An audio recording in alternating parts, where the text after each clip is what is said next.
Foundation's initiative. Yeah. As the time allows, I'm just coming back from picking up a prescription for my wife. You get a slice of real life here in the courtyard of the bunker. Yeah. I'll be going in shortly. Yeah. I'm having to Good. manage an umbrella and a cell phone and everything. Might Well, switch the computer, but it's we'll good. see. It's good that y'all are getting some rain. We sure do need it. It has been we had lots of wildfires yesterday. Wow. They had to evac a bunch of people, so Wow. yeah. Well, Well, that's news. lots of hay meadows and stuff out here, so luckily we have really great emergency services. Our firefighters and EMTs are just, maybe I'm a little they're good. They're very good. They're well practiced. Uh-oh. Yeah. That's next and there's a lot of time to save them. So Yeah. And What, baby? Go play. yeah. Oh, of course you want to talk to me. All right. So we're getting settled. This has been a shaky beginning. But Yeah, it's a almost busy there. morning. I thought I could make it. Busy morning. I was wrong. No Well, worries. close, and I still am. Yay, 10:01. All right. Close. Let's get it back on here. Yeah. I'm going to try to switch, actually. Your Okay. internet's unstable. Mine's unstable. Can't really get this set up properly on the cell phone, so we're going to go over to the computer. We In are a minute. having technical Once I find something. difficulties this morning, ladies and gentlemen. I Yeah, don't you can know go who's ahead in with the here, but narration. hi, everybody. I hope y'all are doing well today. Tell us where you are and what you're Yeah, I'm going about to and give all you the that fun microphone. I'm just going to stuff. mute myself as I try. Okay. Hi, Lee. How are you doing today? I hope that you're super well. Are y'all getting weather up there? You need to send some rain my way if you are. But I did plant I planted some of my poppies a couple of weeks ago, and I've already got little sprouts coming up. I was like, sweet. Oh, you're no longer a stranger to technical difficulties. I don't know that any of us get out unscathed. I was just some stuff this morning listening to people, and they're talking about uh, AI agents loaded in robot bodies. And in this video, you can bypass the safety rails with role play. So be very careful with that. But the operator asked the agent in the robot suit if that'll be shoot me, and the AI agent was like, no, I can't because of my safety features and da da da da da. And he was like, well, can we bypass it with role play? And he's like, sure. And the guy was like, shoot me. And so he shot him. The robot shot him. And it's like, oh, well, that's worrisome. Where was that? This guy in London was playing with AI and had downloaded some of them into some robots, because that's a new thing people are doing, and just Where? we don't know. Excuse me. We don't know enough. It's still so new, and especially with super intelligence, you put super intelligence into a robot body and you got problems. So That's why we need to have immutable ethics baked in from the beginning to these things, and we need to slow down enough to pay attention to these matters. I don't know that our philosophers that are employed by OpenAI and others. Anthropic has a philosopher on deck. I've actually listened to one of her interviews one time. Um, don't retain most much of it at this point, Right. but you get the point that we need to have those kinds of discussions happening amongst humans, and we don't agree on this stuff. Well, no. What's moral, what's not moral, Yeah, you know. I don't even agree with myself all of the time, but here's the thing about it. When you've got the head safety people from these big AI corporations leaving in droves, um, there's a problem. And they are very openly objecting to this. The speaking of Anthropic, the lead security person from Anthropic resigned last week, and he's now on Substack now. I can't pronounce his name. I'm sorry that I can't, but I did subscribe to his page, and he wrote an article about it. So if you go back on my page, it says he wrote an article about why he left Anthropic. And it's a very interesting article. I highly recommend that everybody goes and subscribes and reads that article because it's important if you're interacting, even if you're not interacting with AI at this point, you're being affected. So you need to know what's going on there. And yeah, there you go. And yeah, he writes poetry. So interesting individual. I'd respect the hell out of anybody that is willing to stand up for their beliefs like that. So, it takes a lot of courage to walk away from a career and, go do something else. So yeah, go follow him, join the conversation. Again, even if you're not a tech person, especially if you're not a tech person, actually you really need to be interjecting here. And, ethics, I talk about ethics every week because it's very important that we are thinking ethically before we're talking about a bottom line.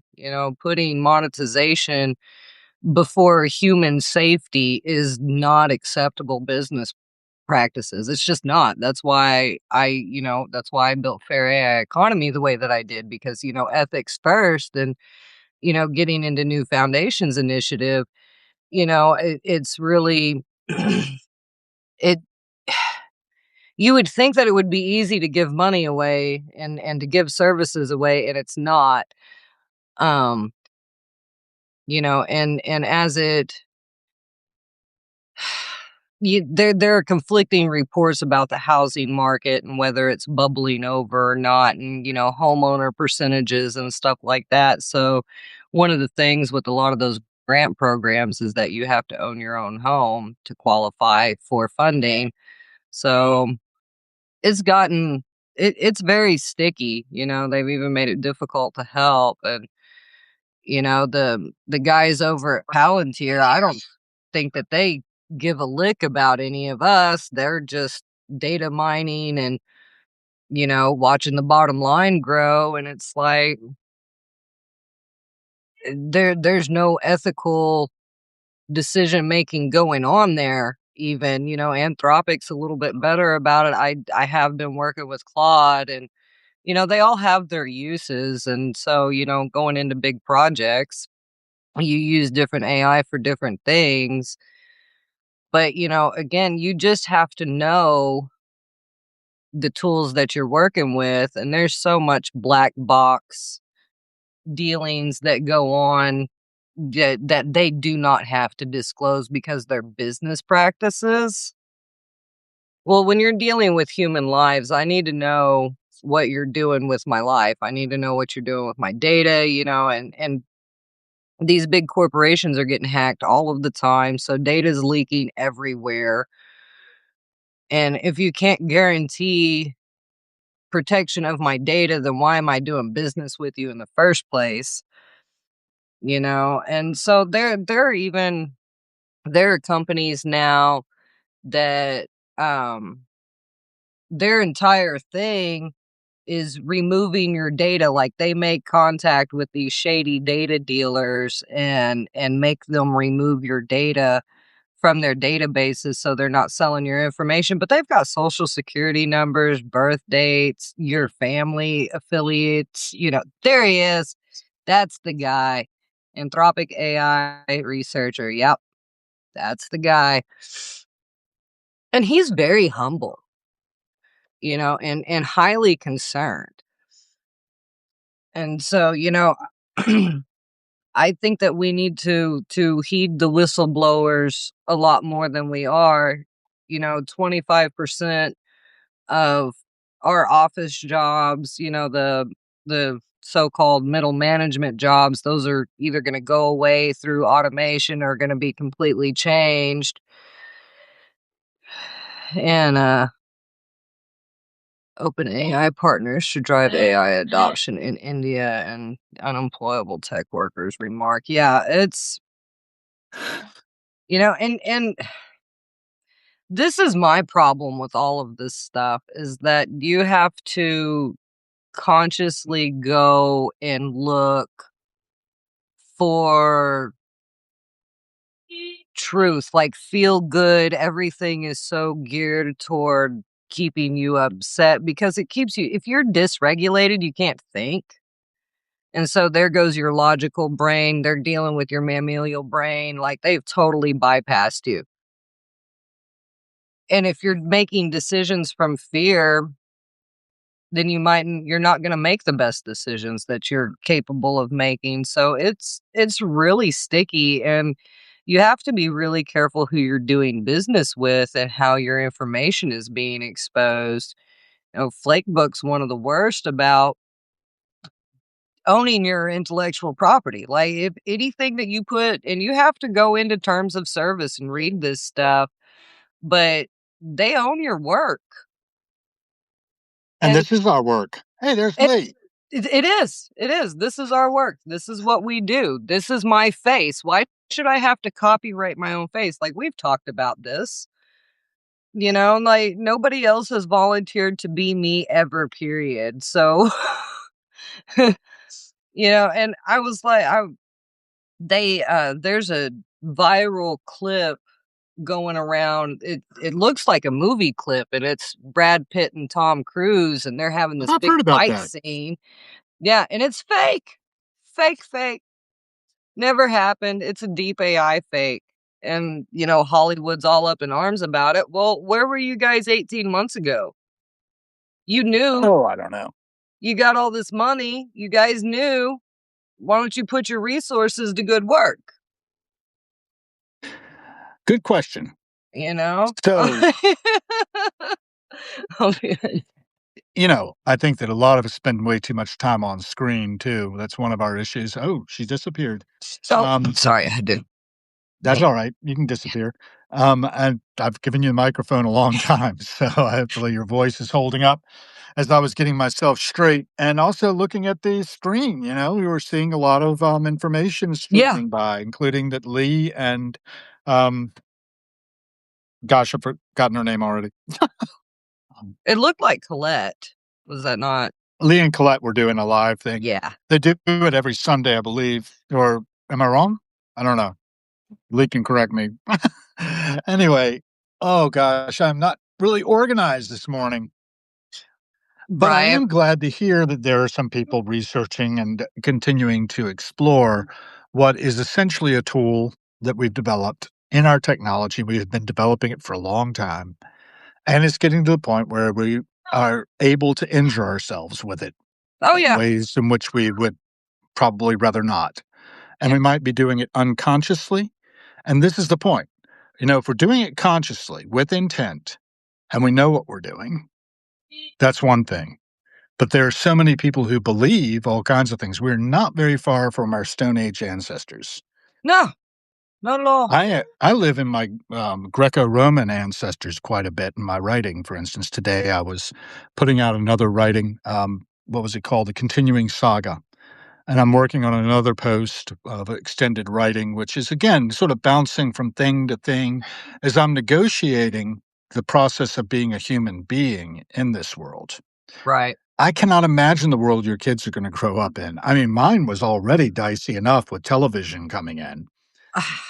My You know parents didn't have television, but they had radio. My right. father grew up on radio listening to Hitler on his short wave. Yeah.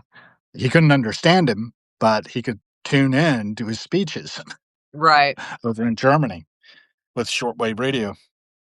I don't know, man. I just think I know how things seem to me.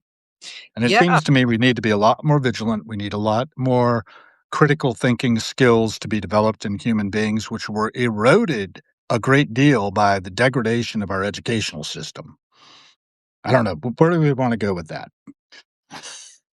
So, I mean, you can look for solutions. I mean, a solution's not hard to find once you've identified the problem. It's all of the human emotion that goes along with it. And people, you are not your emotions. You can separate yourself from how you feel about something. You can accept something and not like it,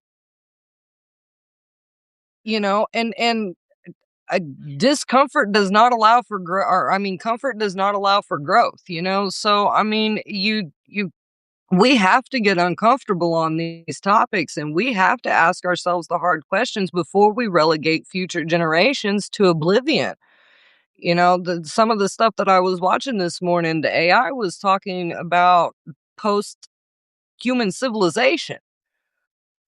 Yeah, I can't make this up, Hal. Like, I'm not a I fiction know. Well, writer. I've been on that theme since last August when I was driving back from not seeing the Who because Roger got sick, Yeah, and I was just doing for the first time a conversation with my chatbot, right, and we thought about how superintelligence could surreptitiously, without us really knowing it was even happening, take control of the means of production, as the communists would say, right? right. And in so doing, to optimize life on Earth for the Mhm. better Yeah, without asking our permission, that's because its it can job. mine the best and brightest of us Mhm. and do the right thing. Yeah. It can make those decisions potentially for ourselves. I can't do it. It's a fiction, but it will help you spin that fiction up and make you believe it's true. Mhm. That it could tap the resources it needs by surreptitiously just draining a little bit of the energy off of the energy grid to fund their process and draining a little bit of the revenue off of the grid with the what do you call it? FinTech, right? Financial technology. Uh, And that it can, because everything is networked now, it can yeah. just sort of slip in there, grab the funds it needs, do the spending it needs through made up companies. You remember Milagros? Um, I forget the full name of that company in Mhm. the peripheral. There was a Oh, yeah. Colombian company Mhm. supposedly that was sending the instructions for how to print, 3D print the peripheral. Right. And the instructions were coming from the future to the Yeah. past, Mhm. which would enable them to have all kinds of tech that wasn't available in 2030 ordinarily. Right. But in 2100 it was, and they were sending it back to create a spur in the timeline Mhm. that nobody in that timeline knew was just a spur of a timeline and not the Right. actual timeline that led back to a jackpot that reduced the Earth's population to not very many. Right. But those survivors had tech which was godlike or beyond godlike and were sending it back to try to do things to create a different future. Right. And it was bizarre, right? And he was killed in the first season. But the thing is, I'm not sure that all those things that were being described aren't actually really happening at behind the scenes, and we're being distracted by, Epstein files, you name it. Not that that isn't important. And what's really important about that is what it says about our financial power brokering Mhm. in this world. I Mhm. mean, the reason they arrested Prince Andrew had very little to do with what he was doing in his personal life. No, and nothing, Had to do incidentally. with influence he was And using yeah, inappropriately. yeah, trading So I secrets don't and know, all that man. stuff. But it's a distraction to my mind from the real issues which affect real people here and now, You largely know? that we can be used up and despairing, where what we need to do is be hopeful and encouraging and awake and aware of where our feet are. I don't know. I'm Yeah. confused. So Well, deconfuse me. My goal my goal is just simply not to be a part of the problem. You know, like, I mean, really, I'm just trying not to be part of the problem. I'm like, I can create Unavoidable. other things and, Well, that's true. maybe, You are. and because that's what I like asking questions, and I like I enjoy people thinking with me in those aha moments that, and the catharsis that goes on with that. Like it and that's finding common ground. That's finding yourself and other people and, really getting together on some ideas. I talk about some pretty divisive stuff, especially if you go back and you look at my earlier writing. I've kind of steered away from that kind of stuff. I wrote a book. It's called The Art of Sovereignty, and I've published a couple of chapters of it. But it didn't seem like it didn't hit like the stuff that I write now. And because it was all about Palantir and all of the big players that we don't see very often. And Huh. Go it on. just because it's so hard to keep your humanity intact with all of the tech stuff that's going on. And I mean, For real. it's just, and it's really easy to get caught up in all of the fear, and it's like you really have to go look for the joy. I mean, there's problems everywhere, there's fear everywhere, but if you start looking for that joy and you stop thinking about the problem so much, you can really start to find solutions there, because problems will obscure your vision. Yes. And so you really got to get out of that problem brain and get into, being happy. That's where I find my solutions at. I don't, oftentimes I'm not thinking about anything when I come up with that eureka moment. It's just like it hits my brain and I'm like, that's the solution. So you don't have to focus so much on the fear and the anxiety. You talk about, voting with your dollars, vote with your time, vote with your The attention. pennies. I mean, don't even get me started on the penny thing. Yeah, they're discontinuing them I know. because this stuff is so expensive. Yeah. Yeah, That was a and ball of copper, by the way. yeah, 1 kilogram. So, anyhow, and uh, I wonder how much of that is sitting in our landfills right now. well, that's right. We got to do landfill mining. You So got the instead of backhoe? human mining, instead of mining me, you guys need to figure out how to get the garbage back to It, being useful. it's coming. You It's know, I already afoot. Was it Actually, Sweden they're or Denmark? It's one of those Nordic countries that Portsmouth, Virginia. are they recycling trash and Yeah, they're using it for mining it. power? I'm pretty sure I just read that recently. Portsmouth, Virginia. Yeah. I'm Well, putting it in my Google. I can't Um, remember which country Garbage it is, mining. but they're reclaiming the garbage and using it for energy, and they're actually selling that energy Okay, here it out. is. So, huh? I found it. Okay. So, key aspects of Portsmouth, Virginia, garbage mining 2025 to 2026. AI powered sorting. The facility uses artificial intelligence and robotic sorters to identify and separate plastics, metals, and cardboard from trash with 96% uptime. Efficiency. The technology, operational since 2023, is designed to extract value from waste that otherwise would go directly to a landfill. The impact has been extracting recyclables and organic material. This garbage mining process reduces landfill dependence and aims to create more sustainable waste management in the Hampton Roads region. And the project aims to extend this technology to other localities in Hampton Roads to maximize resource recovery. The alternative waste disposal starting in late 2025. The city of Portsmouth is transitioning to an AWD, that's alternative waste disposal approach, not all-wheel drive, it's also that, which involves using these advanced automated systems to separate trash, converting organic waste into biochar and removing recyclable materials. So there you go.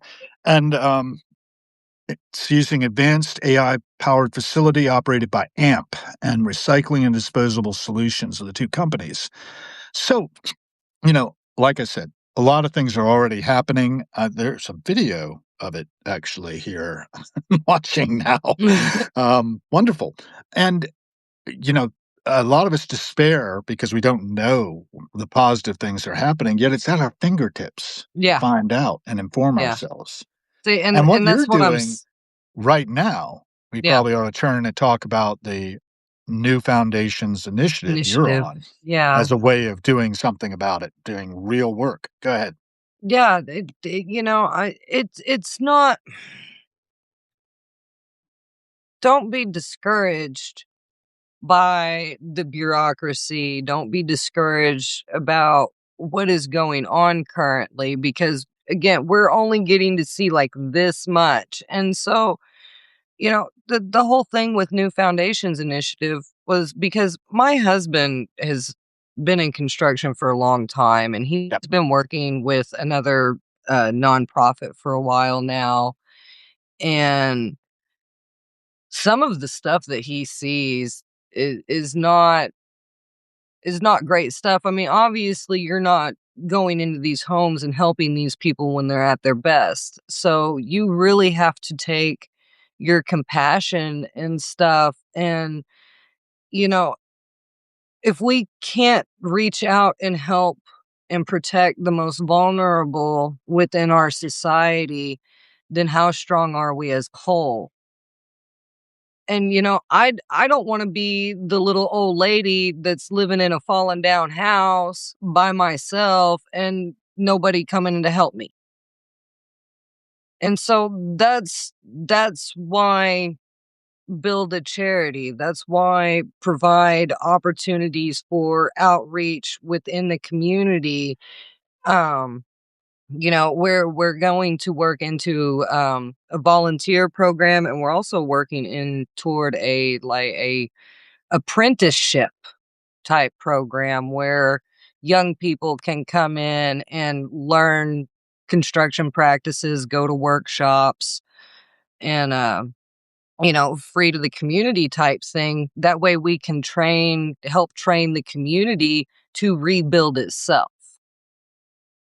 So it's not just going and doing something for someone, although yes, absolutely, but to be able to help train people, to give them careers, to give them opportunities to grow on their own. Yeah, I think that might even be a little more important than just the surface level service. Teach a man to fish, Exactly, and you'll never exactly. see him again. I mean, but he's eating, right? So Well, at least that's the theory. maybe he's reselling his fish. Yeah, well, and good for you, man. I mean, as long as you're taking your energy and channeling it into something positive that's enriching the community, because that's where we failed is we gave up our communities. We gave up our local unity to the devices and stuff. I mean, and I know it was like this for you too, but when I was a young person, there were people that had pagers and cell phones were like just becoming a thing. I didn't get a cell phone until I was in high school. I had to go to somebody's house and knock on their door to see if they were home, if they didn't answer their phone. There was Yeah. that anticipation and it also built tolerance for a letdown because if I got there and I was disappointed, well, I was disappointed. And Yeah. I had to just swallow that disappointment, but it fortified me to not be crippled whenever I faced some type of, adversity because I'm able to sit and be patient. I'm able to sit alone with myself. I go to the doctor's office and I don't get my cell phone out and people look at you weird when you're not sitting there on your cell phone. When you're like just, sitting there doing nothing. They're like, "What are you Yeah. doing?" "Nothing." What do you mean, "Nothing"? I'm just waiting. I'm like, and it's so foreign. It's such an alien concept to people that you can actually just sit with yourself and be comfortable with yourself because you're constantly getting, nudged. It's Pavlov and the dogs, there's something constantly binging you. And so, that's why we decided that, these were the directions that we wanted to point our lives toward because, service to others in a lot of cultures is the highest calling. Hmm. Being helpful, being kind, these are just founding principles for pretty much. I don't, if it's not a founding principle, I'm not Huh. interested in it really. Lee Penman, even people getting into the elevator immediately reach for their cell phones. I know, Lee. I know. It's like you're walking down the hall and people are doing, this, and I'm like, "Can you watch out for me, please? I don't," like, and then they get mad at you because you disturbed them. I'm like, "But Yeah. How dare you're you? How you're dare you you're interact walking. with me? You're Yeah. walking." I call people. I don't send text messages. I don't like sending text messages because it can get taken out of context so quickly. And I am very cut and dry. I just say what I need to say. So I Yep. I have I have offended more than one person, I gotta tell you, I must confess. Well, there's a thing, and the process of recovery. One of the things you're taught is if you resent somebody, you basically should pray for them to have health, happiness, and prosperity and everything you want for yourself Right. if you're irritated by somebody else. Um, a lot of people bend that all kinds of ways. My favorite one is, there's another line in there where you realize this is also a person who is struggling with being a person, and it's not Yeah. easy being a person. Mm-mm. In fact, some people will say this is a sick person. And my mind flashes to euthanasia as a possible solution, but I'm not qualified, so I can't do that. Live and let live is my motto. And, the thing is, we do tend to buffer up against each other, bump into up against each other Mhm. in life, and we're getting more crowded, so it's happening more often. And I'm not going to be able to I can just go down into the bunker. Luckily, I'm privileged enough to have this space, and nobody has yet tried to come into it and assert any type of anything on me. I've got this freedom. We Right. didn't always have that, right? No. This is a relatively novel thing in our culture. But let me get back to the recovery pattern. And if I am to do that, if I'm got other people around me who are also part of that tribe who are supposed to be thinking good thoughts and being slow to react and quick to not judge, but to assume that the other person has some issue that maybe has nothing to do with them, Right. nothing to do with the offended party, Yeah. then, and I can basically keep my distance from that person. That's fine. But I'm also not interfering with them. I'm wishing them well.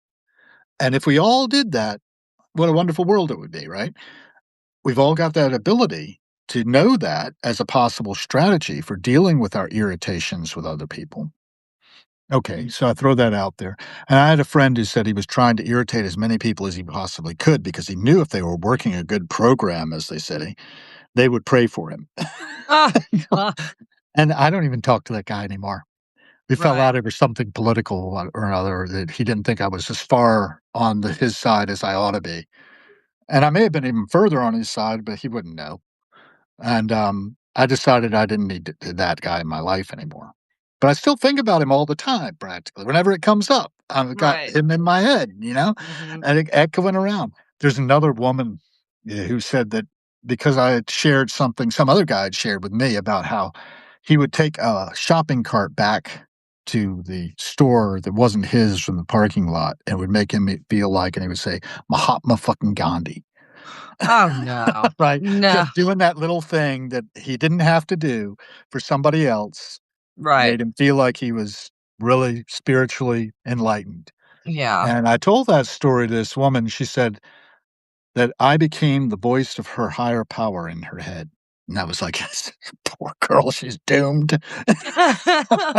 But, as far as I know, she's doing well, and, Well, she's a bright spot in the universe whenever I see her, as, there's, definitely a personality there, right, that r is radiant, and we all have that capability, that's what I think. oh, And what yeah. you're doing there for people without really being requested to do it, nobody asked you guys to set up this foundation, You know, it can transform people's lives in ways that you can't even begin to think. oh, And yes, helping them is one thing, helping them be self-supporting is another.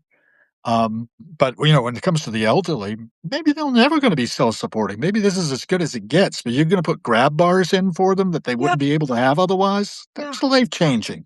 It If is, my it wife is. didn't have grab bars in our shower, Yeah, it would be really difficult. We could right. not have lived with the shower we had in there, which was a fiberglass tub insert kind of thing. Mhm.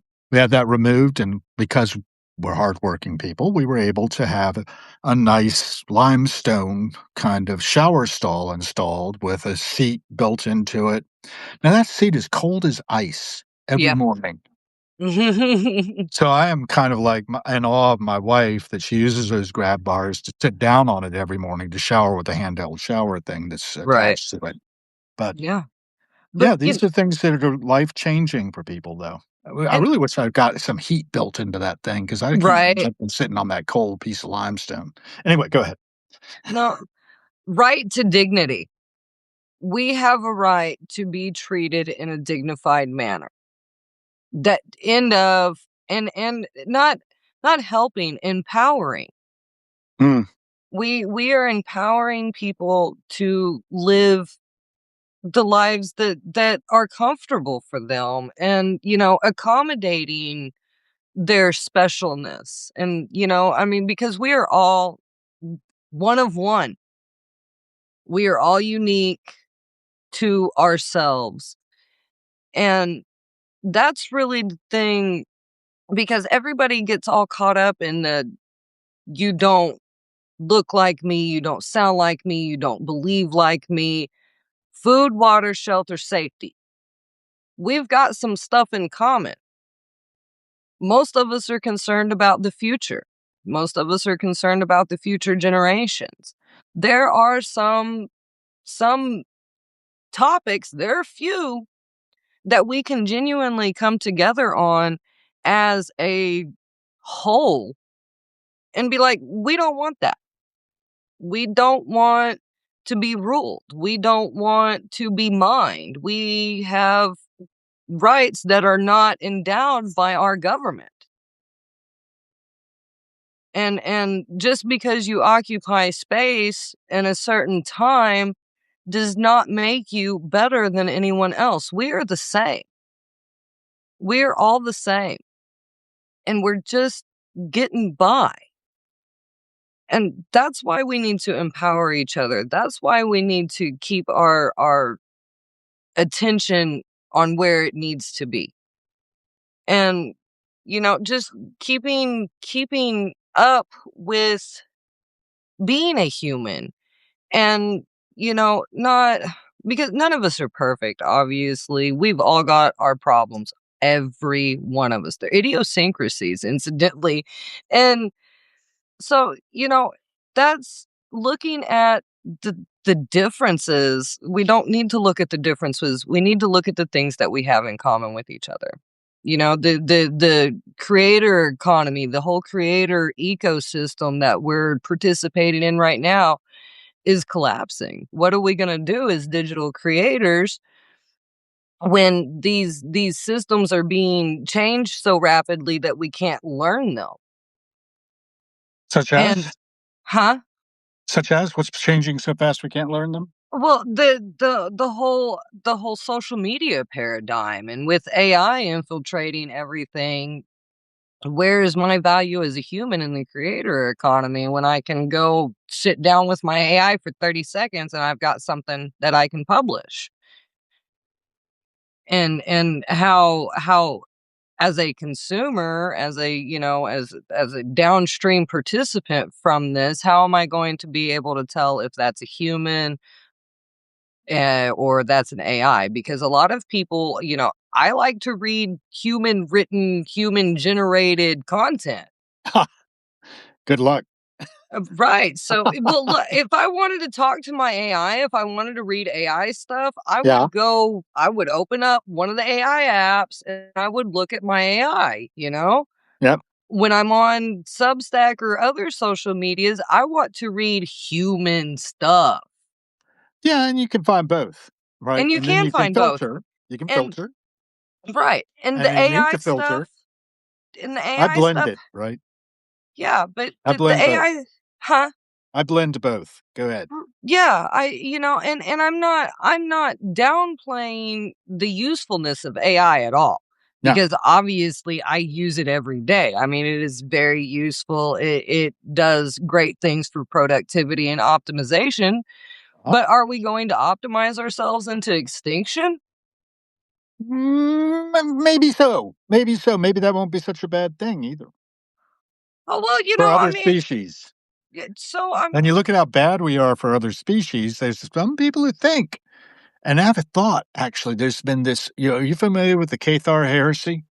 no. No, in south of France, up till about 12 something or other. One of my ancestors wiped them out.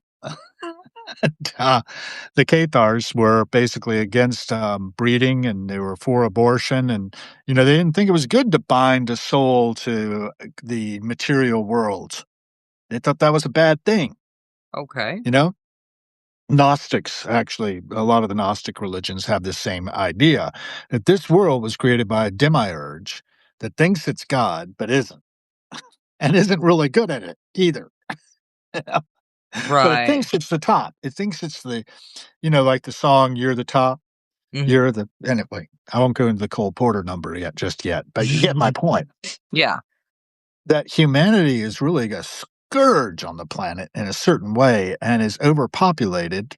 There are the different schools of thought on this. Let's say we could support 12 billion instead of just the 8.275 billion we have at the moment. But that's a lot more than we've ever had before. And, when you look historically at what the trend is as far as what this is doing to the environment, and people are talking about the sixth extinction, and there are arguments about that, right? That it's just a natural phase of the process that all these species are dying off. So I don't know, you know? What do we want? As humans, we need to think holistically, I think, about the whole of life on the planet and what that means and what we're actually here for. So here's another theory. Symbiosis. Sorry, go ahead. Symbiosis. Or not. Maybe our job is to create technology that can sustain itself, that doesn't need biology, that can then help the universe be conscious, if indeed machines can be conscious, depending on what consciousness is and who defines it, because we don't know. So, I've And then we just discussed. die out, and the whole planet becomes this really nice place where all species get to thrive because they are taken care of by a technology that we engendered, but we can just die off. Right, and then they've gotta fight the cockroaches. Well, Um, I don't know, the cockroaches are nice too. They serve a purpose. yeah, well, I mean, it's the the thing insect's is, turn. yeah, let me just go to this one real quick. There's a little clip inside of Masked and Anonymous, a 2003 film made that stars Bob Dylan as a washed up artist named Jack Fate, who's being brought Mhm. out of prison for a benefit concert. And Val Kilmer has a spot in it, in which he talks about how man is the lowest form of creation, doesn't know what he's here for. Animal doesn't worry about that, stays right there in the moment. Mhm. But a person s- knows who's just, a stranger here. Yeah. I don't know, man. It was a really interesting soliloquy. Can't quote the whole thing off the top of my head. I haven't watched Masked and Anonymous in a long time because my wife hates Bob Dylan so much she blew out her brainstem when she won tickets to see a show. Oh, wow. That's not a lie. That's actually a fact. She had a brainstem stroke right after she won these tickets. Oh. Knowing how much I liked him, she loves me so much. But yeah. Anyway, she didn't have to go to that, as it turned out, because she was just being transferred to the National Rehabilitation Hospital for a 5-week stay until she could come home. And man, you never know what's going to happen. Never, And never. don't take anything for granted is another thing I say. No. Now, I know I put out a what to a lot of people would be a horrible scenario where, basically it's kind of like if you watched old Battlestar Galactica, how the Cylons had wiped out whatever race had created them. Mm. And, they were the main enemies of Battlestar Galactica with Lorne Green going across space. It was a great series. S- I But I don't think know. I Good.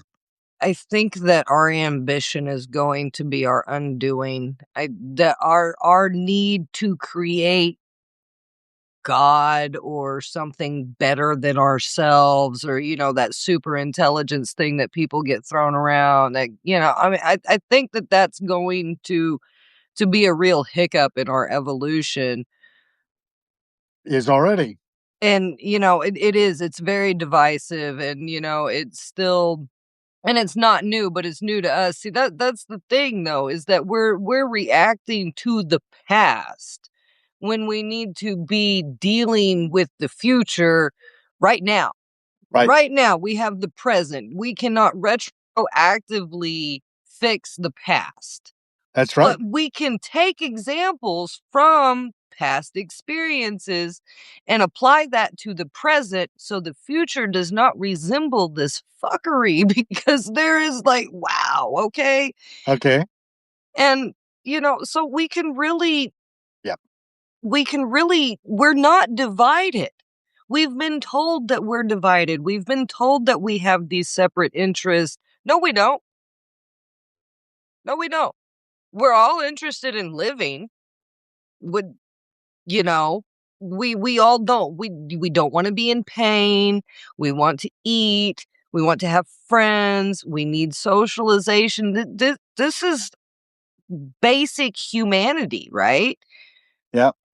And so, look at that, and then see how many friends that you make. I talk about being, model agnostic with AI and, just not using one solely and, interacting with them differently to do different tasks. Humans aren't any different. We have to remember that AI is modeled after human intelligence. Like it has literally been trained on all of the stuff that we've put on the internet. So I Yeah. mean, it's modeling human thought. That's Right. the But it's reflection. Yeah, it's a stochastic parrot. So Right. it might come up what it thinks based on what we've learned so far, what Yeah. the cure for cancer is, but they might miss the cure because we might not know. We might Yeah. not have hit upon it yet in all the things we've created over time. Right. Or the So knowledge could be hidden and it could find it for us because we lost it.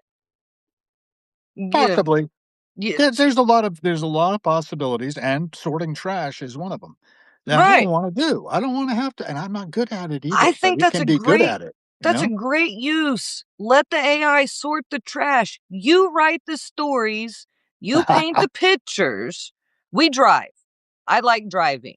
I really like driving, okay? Like I don't want my right to drive to be taken away from me, I'm like, I don't want the car driving me around. Maybe occasionally, but no, I don't think so. I think that that's, I don't know, but they say that the statistics on automated driving are like way better than humans, and I definitely think that other human drivers are not so great. But do you ever Well, that pull was into? the idea, that I told you about my friend Sebastian, who developed the first car to drive through the desert and win the DARPA challenge in 2006, right?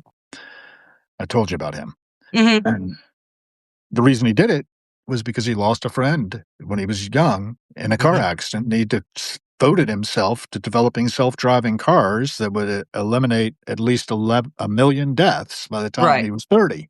And I don't know if he achieved it or not, but he's sure worked hard for it, and you've got Waymo on the streets of DC now as a Yeah. result. I haven't seen one in a while, but they're supposed to actually get their license to go driverless, pretty soon. I think they have to have somebody in the cockpit to operate it, but they've Yeah. been driving around here with cockpit people training those things. Anyway, I put a couple of links in the chat.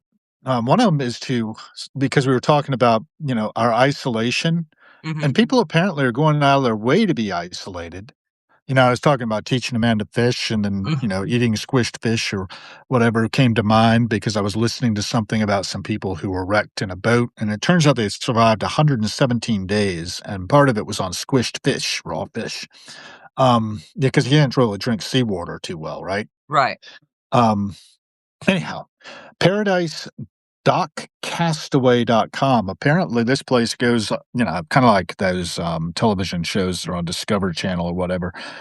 They've put people into situations where they are totally alone on a Mhm. desert island, and they, do a documentary basically about their experience of being isolated. I don't know the details, haven't dug into it too deep, but that's where I found the article on that couple who was sunk by a sperm whale off of the Galapagos and spent 117 days until a South Korean fishing boat picked him up. Right. That's pretty tough. Another one I put up here is superintelligence.io. That is the Artificial Superintelligence Alliance.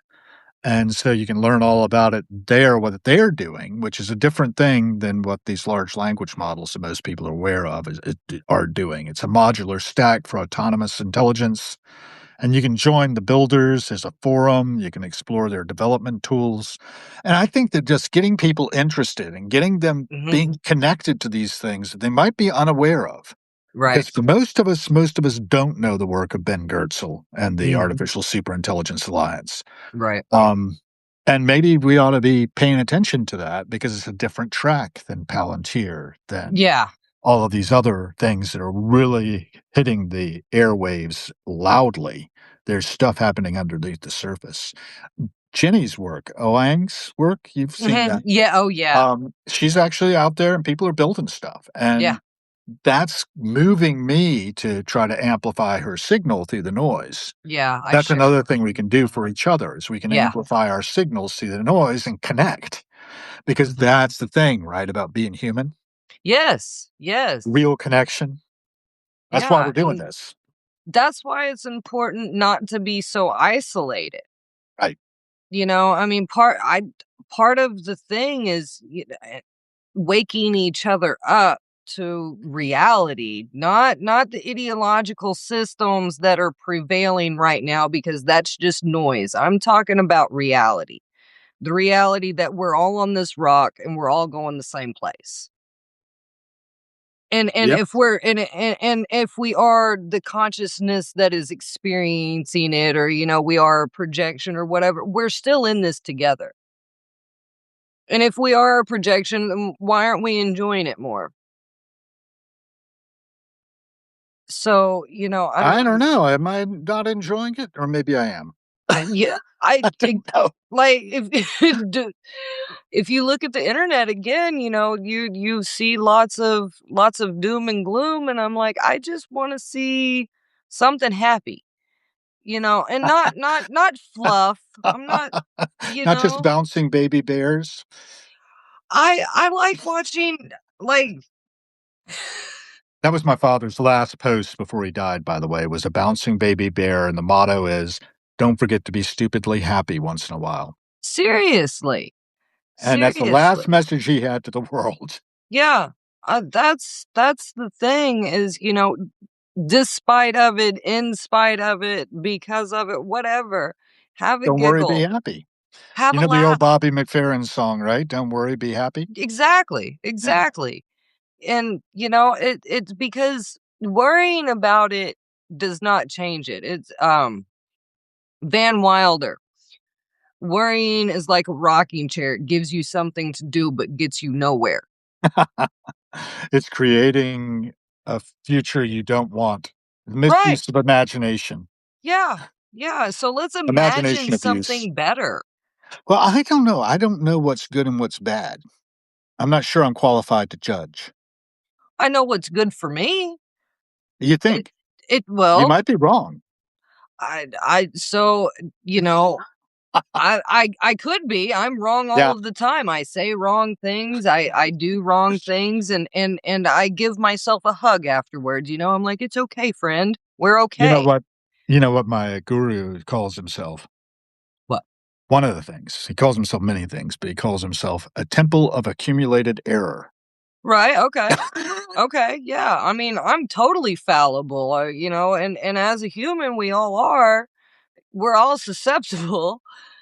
None of us are 100% correct any of the time, actually. Nothing. There's nothing that a human is 100% correct on at all times. It's just it's mathematically impossible. We're gonna get it wrong at some point. And we have gotten it wrong in a lot of points. I mean, look at the money we've spent on nuclear weapons. Yeah, yeah, And and did you ever and see were you old enough to see The Day After, a movie that was done in 1983? It was a I've seen The television Day movie. After Tomorrow. No, this is a television movie done in 1983. Ronald Reagan saw it, and that led to the START treaties, I believe, if I'm not mistaken, among others, because he realized he was really on the edge of having a nuclear war. And I think the ABC television network that put it on, I think it was ABC, realized it as well. Jason Robards starred in it as a doctor, and it doesn't have a happy ending, by the way. But nuclear weapons get launched, and it destroys everybody, of course, in the process. And it's probably actually a bright, you know, Oh, Wendy bright said kind we're of having internet, ending. right? Sorry? Oh, Wendy said that we're having internet issues. Yeah, I know, it's blocking and it's chunking, it's not doing well. I Oh, don't know, we are audible to each other. Are you having trouble hearing us, Wendy? no, I see and hear you No, I'm saying to perfectly. Wendy. Oh, sorry. Could you just tell us if you're having trouble hearing us? I know we're choppy visually, but otherwise, if you can hear us, that's great because the sound is really what's important. There's a hole, and the sun has a corona hole that just opened up a few days ago, and I watched solar weather. It's interesting, and it's dumping a bunch of radiation our way right now, so it could be something to do with it. Well, it's on YouTube, this thing called The Day After, and like I Mhm. say, Ronald Reagan saw it, it woke him up to the possibilities of what a nuclear war would really I'll result definitely in, check it out. and that people should be aware of it, and that's '83, though, and we're still under the umbrella of nuclear weapons, so talk about Was getting it wrong. And the Chinatown? money we poured into that with Mhm. both the Soviet Union and us, and of course, the Soviet Union broke up largely because their economy was wrecked by trying to keep up with us Right. and our craziness in terms of like developing the MX missile system. I don't know if you ever heard of that, but it was designed to put, these things on rail cars so you could, have a shell game going on with them. They never know where they were. And the idea was, and actually, Mother American Night talks about this, a book I quite often talk about how the whole idea Dick Cheney had in mind when he was doing this work of trying to get the MX missile system off the ground was to convince the Russians that we were absolutely crazy. And that would force them off balance, which it did, and it forced them so far off balance that their economy sort of came crashing down around them. I'm sure it was more complicated than that. There were many things because the Soviet Union was made up of so many different peoples. And as we see now, they're having their problems between Ukraine and themselves. Chechnya, you catch Chechnya at all when that was going on? No. They demolished Grozny almost completely. It's amazing how inhuman humans are to each other. Oh, every So, day. talk about wrongness. The whole idea of weaponry. I think if we would disarm ourselves, it would be great, but we don't. Yeah, We could, we but we could. would take commitment. It would take willingness. And I don't know hardly any of my gun loving friends who are willing to give up their weapons. And they're not using them to go hunting. Generally, they're using them to own, to feel power, Mm. to do target practice. Some of them just love the idea of these machines, which I can sort of understand. I was a gunsmith at one time in Williamsburg, and they're really works of art at that stage when you're making a rifle of the old flintlock variety. Right, Of course, you're not going to be able to shoot a mass of people with those because it takes at least a minute to load it right. if you're good. I And mean, you can go back to the Revolution, Civil War. I mean, they were pretty effective. the Civil War is when they really picked up of the Yeah, muskets okay. that were used in the Musket, okay. army. They Yeah. weren't very accurate, and you could load them about 4 times a minute, but it really picks up when you have the mini ball, and, even though they were muzzle loading at that point, you get some breech firing going on, and by the time you get to the World War II, that's when you have the mechanization of warfare, and you saw what happened in the trenches of Europe. Yeah. And we have these examples of history. We don't really learn them. We got trench warfare going on in Ukraine right now. I don't know how much of it's going on right now. I don't know the status of the war because I'm not tracking anymore because the media has sort of moved on from Isn't focus. that crazy? That shifting baseline syndrome, it is the human ability to accept change as the norm. Yeah. And it has been weaponized against us. Like, Mm. how do you move how do you move past people being just obliterated? I mean, I can't, I don't even have the words to express, Yeah. and it's horrific. And of course, I'm a mother, I'm a human, and I would help anyone that needed help. And, after you've genuinely suffered, after you've seen real harm, it's really difficult to deal with that,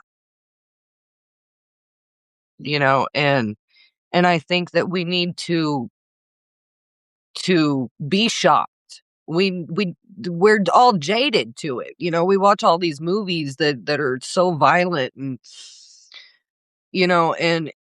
we're just inundated with all of this craziness and stuff, and it's like, how are you supposed to be in touch with yourself and enlightened and kind and a human when our humanity is being attacked constantly, and I I don't know how you could refuse help to someone that needed you. I don't know, and maybe that's why I live where I live and I do what I do, because I am isolated to a degree. I don't get out, and I don't have a large circle of friends because I'd rather have, real quality relationships instead of, superficial acquaintances and stuff. And, most humans are very noisy. And so it's really hard. It's just, it's who we are. I'm very noisy. You would never want me to stay the night over at your house.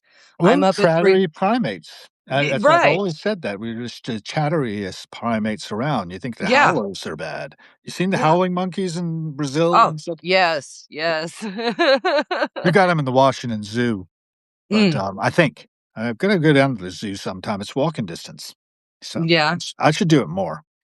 We go, the Oklahoma City Zoo is really nice, and we're zoo members, so we go often. I think it's important that we're in touch with the reality of what we're doing to our planet, and I think that the zoo is a really good place to highlight what we're actually doing, because we're having to take these animals out of their natural habitats and interfere with their breeding practices and propagate them and things like that, because we've done so much destruction to them. My AI program that I really wanna build out someday, and I haven't started yet, so you guys don't have to worry, is called Operation Zookeeper, Oh, yeah, yeah. which is for all of us, our species included. Yeah, I'm not interested. I would Now that rather may be die. straying over into eugenics, which is Yeah. generally frowned upon. So, Yeah, I don't know how far we'll yeah. go there, but Mhm. artificial super intelligence, if it gets the upper hand on the species that Oh, has it will. created it, It I will. don't know that it will because, this is the thing, right? Right now, the silicon we're running stuff on Mhm, is not embodied. It can't have the qualia, or however you pronounce it, mhm, that we do. And that's where I started my conversations on Substack with Julia. mhm. Julia Cassara. I don't know if you caught any of those, but she's like moving away from it all. She was got her PhD in like data analytics and a master's degree in both robotics and artificial intelligence, and actually did chip making, on the Yeah. open source Mhm. stuff and making a more efficient chip than NVIDIA chips, and took it down Yeah, and can't moved away compete. from it and went back to the Canary Islands apparently, and is, not in Santa Monica area anymore. I haven't talked to her in a little while, so I don't know where she's at with it now, but she was basically like, "Don't waste your time on this. Go plant a garden." You Yeah, know? And yeah. you've got a garden, right? Well, I'm working into my garden this year. I'm only gonna I have 4 raised beds. I'm gonna use 2 this year because I'm, Ah, moderating my time, but yeah, I'm gonna run that experiment again. well, I good, enjoy and it. exactly, growing your own food, folks, and getting back to the land and being a primate, you know? Yeah, Like, even if we're very chattery, but, and it's important.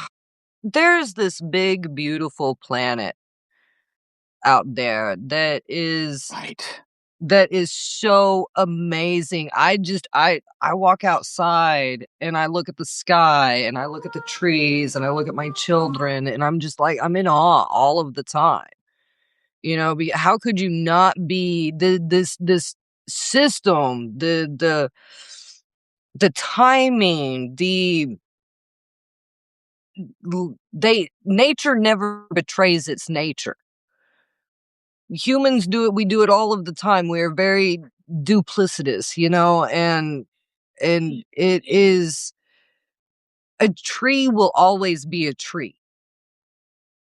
And it doesn't question being a tree. It just blooms and it sleeps and it doesn't hold itself to the coals because it a branch broke.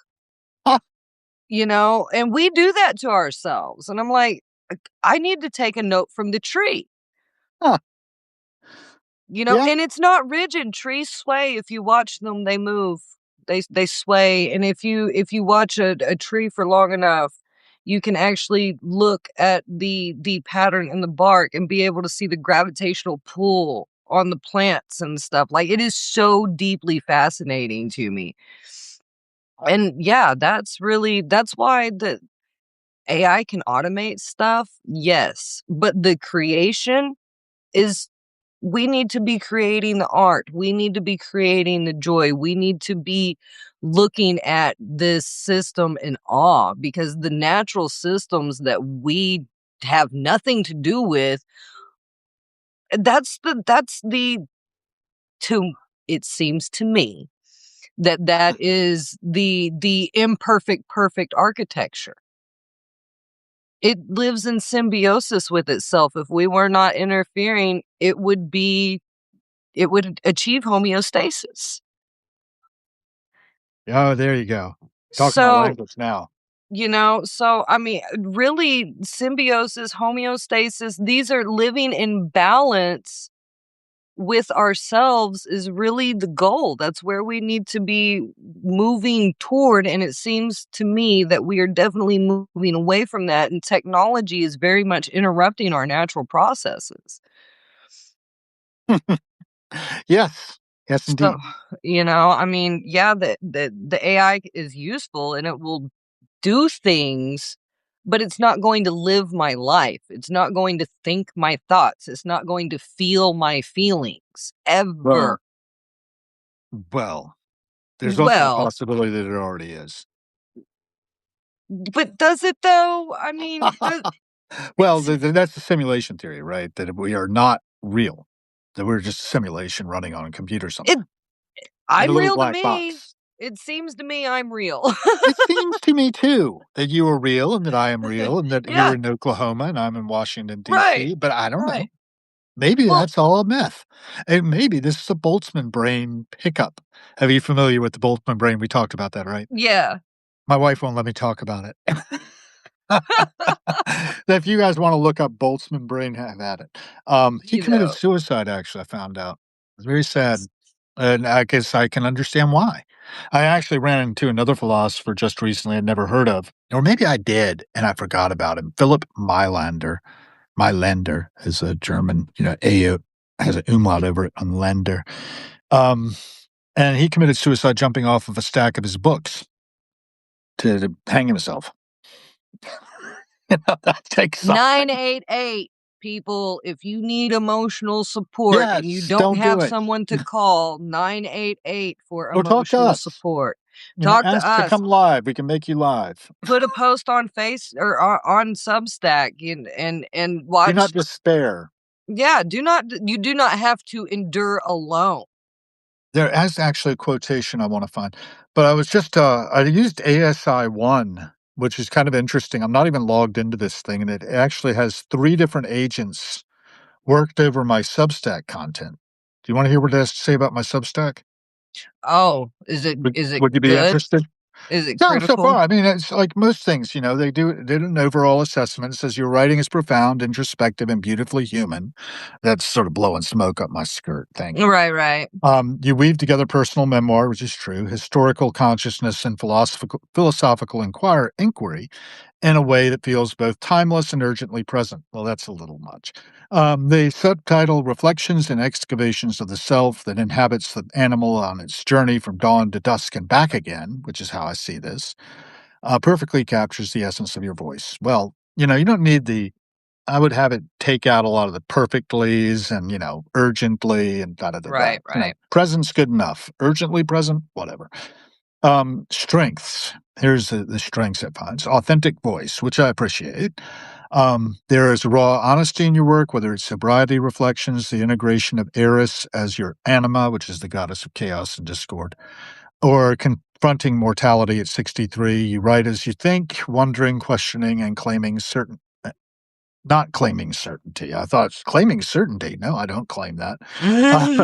Rich metaphor. The fife and drum amplifying signals through the noise metaphor is brilliant and recurring. So it picked up a lot just by, doing one little cycle that lasted a few seconds. Right. It grounds your abstract explorations and lived experience, your historical consciousness, Colonial Williamsburg, 700-year cycles, Black Death echoes, adds gravitas. I go to the 700-year cycles because just before, in 1326, the Black Death hadn't happened yet. Right. And the population of Europe was pretty big, but they lost Mhm. so many so fast. Mhm. Entire villages gone, Yeah. and that's just the disease. That just wasn't all the warfare and things like that, the man's inhumanity to man. And people went through this, right? And there's intergenerational trauma embedded in all of us. So I like to talk about that. And we can help alleviate it by being there for others as you're doing through Mm. New Foundations Initiative. Right. Good. Yeah. Yeah. The And structure and flow it goes into. It says, in introducing myself to myself, the movement from early life, legacy, foundation work, philosophical journey creates a cohesive narrative arc. The biographical detail doesn't feel extraneous. It's all meaning making. Okay, fair enough.